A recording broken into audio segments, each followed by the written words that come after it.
सबसे पहले आपको लिए चलते हैं चंडीगढ़, जहां पर हरियाणा के सीएम मनोहर लाल इस समय लाइव है, जनता को संबोधित कर रहे हैं। सुन देख सकते हैं, सांघिक बोलना हो तो बुलवा भी सकते हैं, लेकिन स्थानीय तौर पर वहाँ मैदान में जो थीम पार्क है कुरुक्षेत्र का, 18,000 बच्चे सांघिक गीता का श्लोक, गीता पाठ ये सब करेंगे सायकाल के समय। क्योंकि वास्तव में गीता जयंती 23 की ही है, 23 दिसंबर को गीता जयंती है, लेकिन एक नया इस बार एक परंपरा शुरू की है कि जिस सप्ताह में गीता जयंती होगी, कार्यक्रम उस सप्ताह के रविवार तक चलेंगे। तो 24 को क्योंकि रविवार है, इसलिए और लोगों का फुटफॉल ज़्यादा आ जाए, बाद में भी लोग आते हैं तो कम से कम बाकी चीज़ें उस दिन सामान्य कार्यक्रम होते ही हैं, गीता यानी आरती भी होती है, वो सरस मेला, बाजार, वो सारे लगे होते हैं। और उस दिन भी हमें उम्मीद है कि संडे रविवार होने के कारण से लोग काफ़ी आएंगे। तो विधिवत तो गीता जयंती का दिन है 23 दिसंबर, लेकिन समापन इसका होगा 24 दिसंबर को। तो 23 दिसंबर को ब्रह्म सरोवर के ऊपर दीपोत्सव होगा, और उस दीपोत्सव में भी प्रदर्शनियाँ भी वहाँ होंगी और बड़े मात्रा में दीप जलाए जाएँ।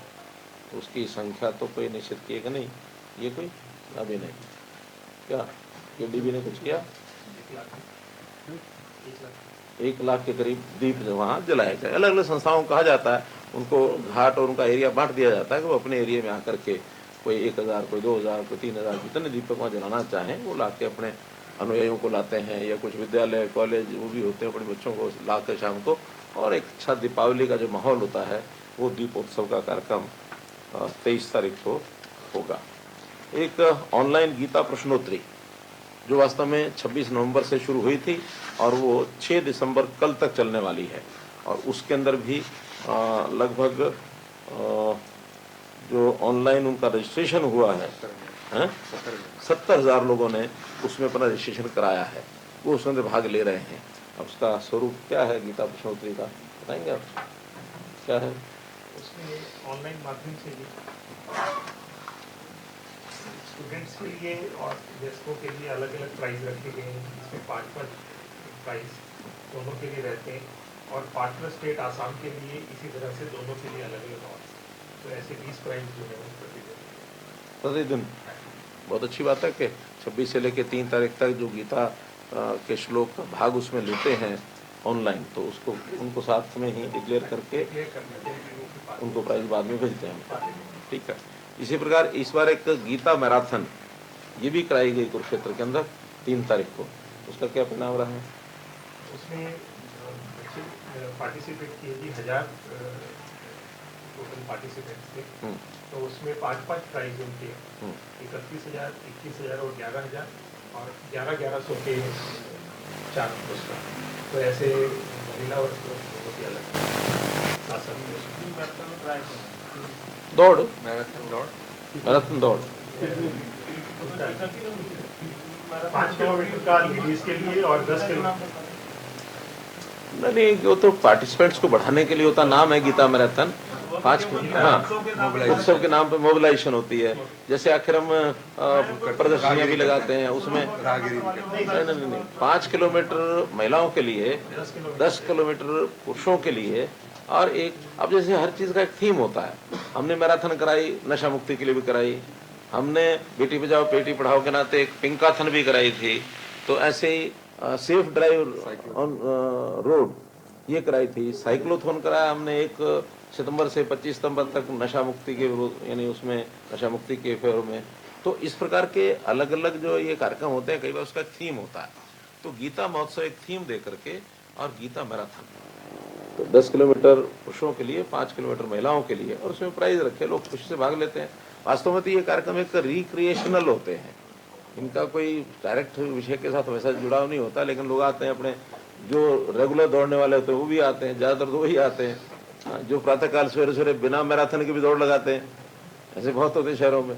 कुछ लोगों का ये होता है कि दौड़ लगाएंगे, कल को शारीरिक परीक्षा होगी, हमारी आर्मी में जाना है, पुलिस में जाना, तो उसमें लाभ मिलेगा। तो सबके अपने अपने हेतु होते हैं, इसलिए एक दौड़ का आयोजन किया। पिछले साल से ये तय किया था और इस बार उसका अच्छा हमको लाभ मिल रहा है। अलग अलग संस्थाओं को कहा कि वो अपने प्रदर्शनियां लगाएं, अपने स्टॉल लगाएं, और वहां पर उनके संत महात्मा आकर के 3 दिन 5 दिन 7 दिन जितना रुकना चाहें वो रुकें, उनकी व्यवस्था हम करेंगे, उनको स्थान देंगे, और जो उनकी बिजली है या बाकी है व्यवस्था सारी करेंगे। लेकिन वो अपने अनुयायियों को आकर के, जैसे हम कुंभ में देखते हैं, सब संत महात्मा अपने अपने स्थान पर लगाते हैं, तंबू लगा लिया, उनके अनुयायी आए बैठे। तो ऐसा उसमें जैसे खास करके संत कबीर, संत रविदास, महर्षि वाल्मीकि, दिव्य ज्योति, चिन्मया मिशन, इस्कॉन, 48 कोस कुरुक्षेत्र की अपनी एक संस्था भी बनी है।